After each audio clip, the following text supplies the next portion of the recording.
Okay guys, just a quick video. Off to Morocco tomorrow morning. It's a fly ride, flying in, renting some 411s. There's 9 of us. It's a bit of a toe in the water for me to look at doing some winter fly ride tours for people. I just wanted to go out there, test the water, see what the bike's like, see what the company's like, see what the riding's like, pick some nice routes that give people a bit of an experience of Morocco. And I just wanted to go through what I'm packing, a bit like I did with India. So it might be relevant to anybody going to Morocco on a fly ride, or equally going anywhere on a fly ride. And I think the beauty of a fly ride versus, say, taking your own bike, taking your own bike to Morocco or whatever, is that you can do the same amount of riding in Morocco in a lot less time and with a lot less hassle. You haven't got the issue of riding down through Spain, the cost of riding down through Spain, and so actually it's probably cheaper to do a fly ride as well than it is to take your own bike, certainly with the cost of ferries these days and just fuel getting to places. For me, I think the backbone of a fly ride is just a good dry bag. Again, a Lomo one, 40 litres. I think 40 litres is the absolute maximum amount of luggage you want to be taking on something like this. You want to be travelling light. Obviously, it's going to depend on what bike you're renting. Again, we're all on 411s. The beauty of the 411 for me is A, they're cheap to rent, and B, for somewhere like India or Morocco, they're perfect bikes. They've got enough power, they're rugged, they're dependable, they're easy to fix, cheap to repair if you do drop one. Whereas you could rent a GS for twice, 3 times the amount, but then you've got that potential risk of damage and repair. So for me, perfect bikes, and a 40 litre dry bag will go on the bike nicely.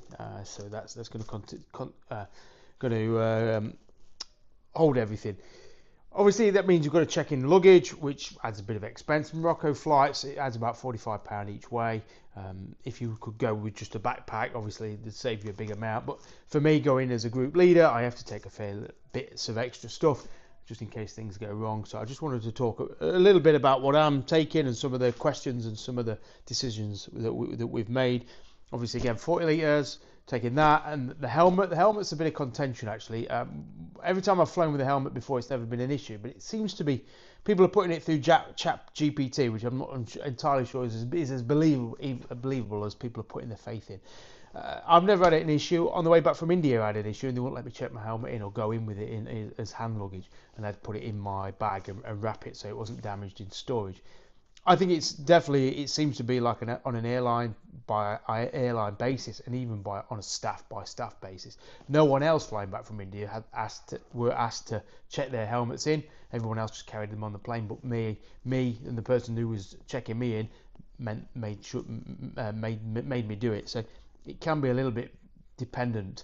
Obviously, another option from taking your own is to just rent one out there, or use one out there. The rental company we're using in Morocco, Ride to Atlas, they have got some helmets we can use, and they've got a full range of motorcycle gear to use actually. So maybe it is a case of, well, what do I need? Well, I need a passport and a pair of pants, I guess, title of the video.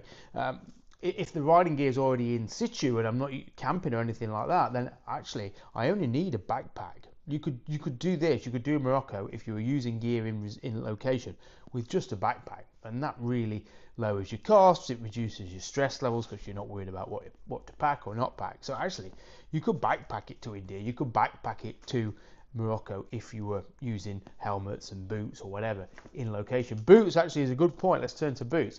So in India, I just used these Revit Converse style boots, and they were absolutely fine. I wore these on the plane. These were my only pair of shoes that I took to India, and they did the job beautifully. I didn't crash in them, so I didn't get to test how good they were to crash in. But from an all-round maneuverability, walking, riding, they were an excellent compromise, and it meant that I could wear them on the plane. I could wear them on an evening meal. And wear them on the bike, and it meant I only had to carry one pair of shoes. For Morocco, we're going to do a little bit of trail work, and I'm kind of erring towards a more substantial boot, but then that obviously raises questions. Well, how am I going to carry them? I don't really want to walk around the airport in them, so they've got to go in my 40 litre bag. And it's again that trade-off. What do you want? Do you want protection or do you want convenience? And it's only for you to decide. Maybe there is a compromise. Maybe there's some of the other Revit boots which are a bit bulkier and ankle height. You could walk around the airport in them and ride on the bike with a bit more protection. So, you weigh up what type of riding you're going to be doing and how risk averse you are. If you're going to be doing some proper trail riding, though, in Morocco or Spain or wherever, I think you need a proper boot. Just go through what other things I've got on this table. I'm in a mad rush to get packed, to be honest, because I'm running a bit late with stuff, so apologies, it's a bit scatty, this one. Straps. take loads of. I take these straps that you get with that bikes come strapped down in. Then come to a dealer, and when the bikes come into the dealer, they get strapped down with these very simple straps. Great as backup, and also you can tow with them. You can put two together around one foot peg to another bike's foot peg. Never do it from the handlebar to handlebar. Always do it foot peg to foot peg, and offside to near side, and that will give me a good towing if we do have a breakdown. I've also got the rock straps, which are used in India. These are a great product. A little bit more expensive now, but they're really versatile. Just an easy way of strapping down luggage to the back of the bike.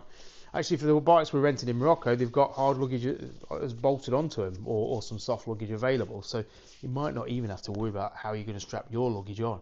It might just be a case of leaving your luggage at the rental depot and putting your stuff into their metal panniers or whatever they've got attached to the bike. Ask those questions before you get there. Documentation, I've got a load of money because Morocco's a closed economy, so you can't get dirham or whatever is dirham before you get in, so I'm just going to go with a load of euros. Passport that's valid, international driving permit, a 1968 one, which is different to the one I needed for India. It's quite an archaic system. You get these from sort of certain corner shops. I got this one from one in Barnstable, so it's £6 or whatever it is. Passport photo, it's kind of all you need, and it supersedes your regular driving license. Will you ever check it? Who knows, but it's worth having. A burner phone, so I get a Doogie. These are just about 110 quid off Amazon. They're waterproof, shockproof. They're not great quality. They run Android. They're a bit clunky, a bit slow. There's quite a few options out there on Amazon, not expensive.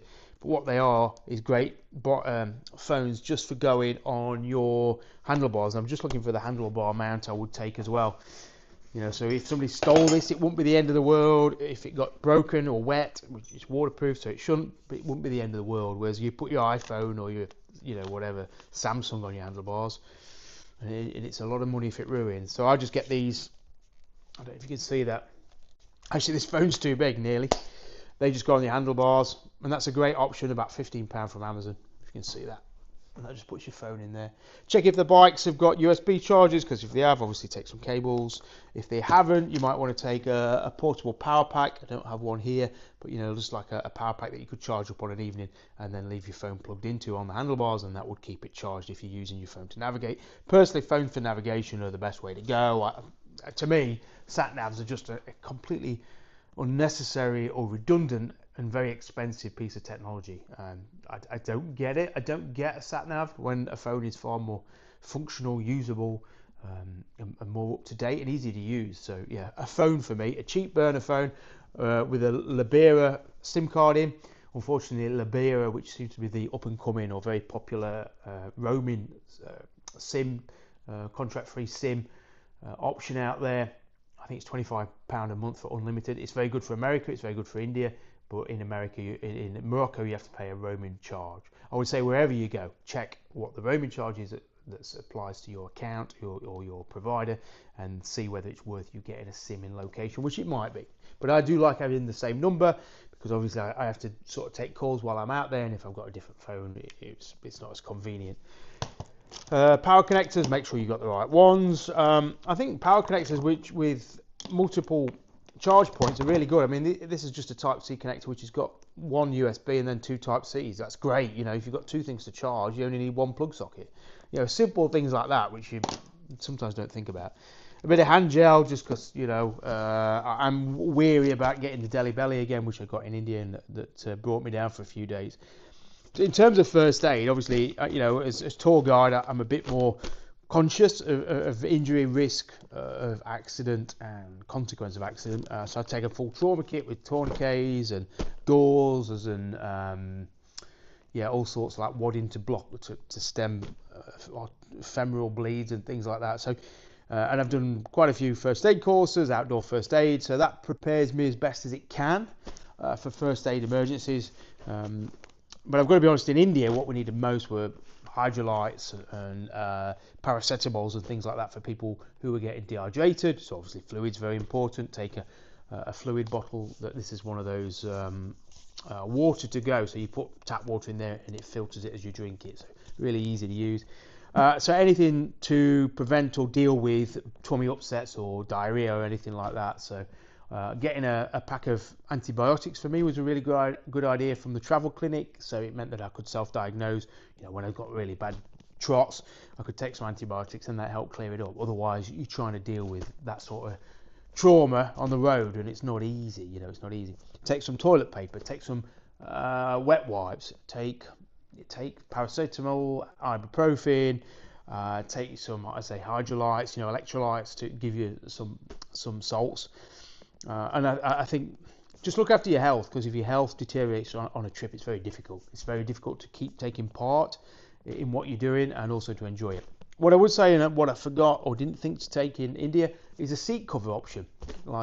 And the scram seat on the Indian trip did bother me initially. I got used to it, but we had one customer who was in big pain from the pressures of the saddle, and it was a real issue. Thankfully somebody got a air hawk that was able to lend him that one, that helped. But it would be prudent or sensible to take whether it's a sheepskin cover or a cool cover or something to put over the seat to give you a bit of comfort, because it's a new bike. You've never ridden the bike that you're going to be renting, and you're suddenly going to be doing 200 miles a day on it potentially. So there's a great potential for being uncomfortable, and if you're uncomfortable, you can't sit comfortably on a bike, you're not going to enjoy the riding. So think about seat comfort, whether you've got some cycling shorts you want to take, whether you want to take some cream, some sort of like nappy rash cream as well. That's always a good thing to put in the bag.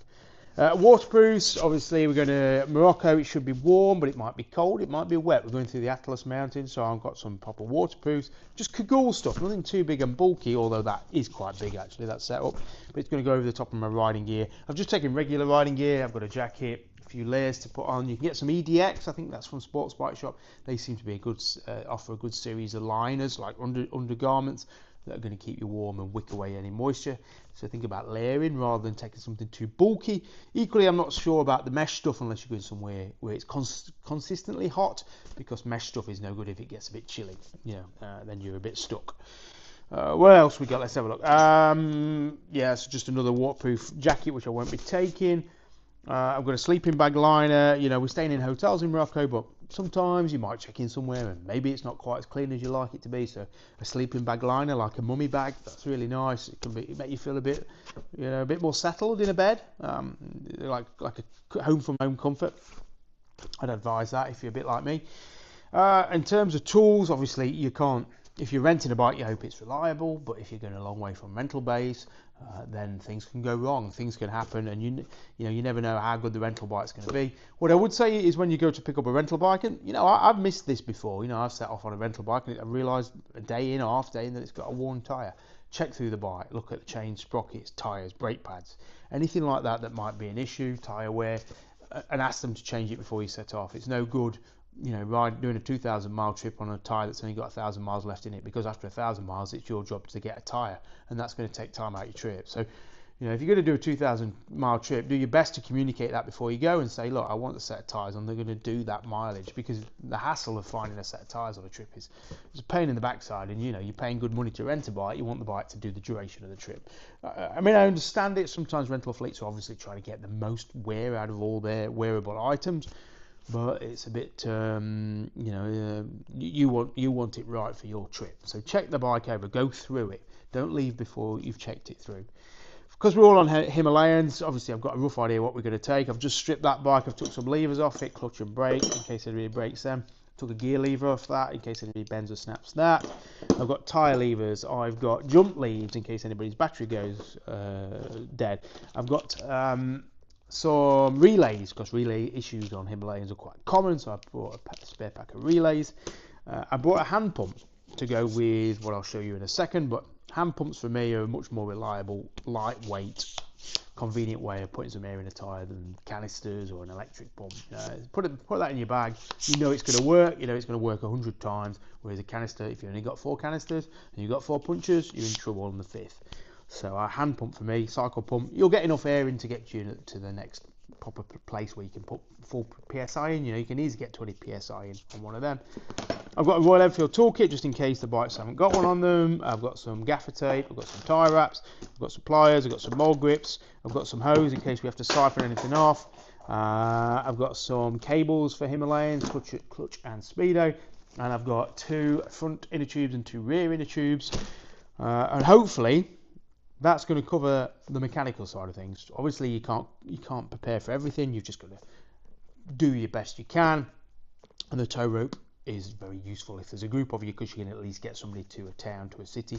Towing's not very easy, it's not always very fun, but if you've got 5 miles to do to get somewhere, to get some salvation, it's worth doing. Just in terms of mapping, I've missed that out. I've got Chris Scott's Morocco book. Chris Scott is obviously, the god when it comes to Morocco tours. Very worthwhile book to get. Paper maps, in terms of navigation, yes, the internet is great. Yes, Google Maps is great, but I don't think sometimes you can beat a paper map. If you're lost, if you're in a hotel, you can show the owners or local people where you plan on going. It's very hard to pronounce some town names when you're overseas, so if you can show them where it is on a map, it will help you, and it just helps you visualize the trip that you're embarking on. And I just think paper maps are still a great way of planning a trip. I should do a video on planning a trip and navigating a trip in due course, but yeah, I think starting off with a paper map is always a good way to go. Lots of them on there on Amazon. The beauty of a paper map as well, it'll also show you where the scenic routes are, and I think that's a really nice feature of a paper map. Normally it's got like a green haze over the scenic bits. That's always worth taking note of, because that's some of the best riding. And I think that's about it. There'll be other stuff I've not talked about, but going back to it, if you were just going to Morocco on a fly ride on your own and you could rent gear out there, you wouldn't need half of this. You get it out there, you put the rest in a backpack. Happy days, that is a carefree adventure. Always consider the more you take, the more you've got to carry, and it's very easy actually to overpack. We all do it, but if you can avoid that, the better. In terms of personal clothing, which I've not got here, I've got that at home just to pack. 2-3 pairs of pants, a couple of t-shirts, a jumper, a pair of trousers. It's not you're not going to the officer's mess or the officer's ball. You're just going dressed to get some dinner on an evening. You don't need anything fancy. A pair of Crocs hanging off the back for lightweight, footwear if you're getting in the shower or walking down into town. They're another good option. I love the Croc. Crocs might not be cool or look great, but as a functional piece of footwear on a motorcycle trip, I think they're the best thing you can wear. Certainly if you've got fungal infections in your toenails. Don't ask me don't ask me the relevance of that. So that's it. Morocco fly ride. What do you need? Basic tools, basic kit, basic common sense. God, that's it, isn't it? Common sense. That's all it needs. And an acceptance that you're going out somewhere different. You're not going to speak the language. You're not going to understand the culture. You're going to have to get used to the road system. You're going to have to get used to the way it all works. But that's the beauty of doing it, and that's what you gain from it. You gain confidence, so that next time you do it, or the next time you go traveling, you're that little bit stronger. You're that little bit more resilient and prepared for what's to come. And then your comfort zone extends, and you end up, an entirely new place every time. So yeah, cheers.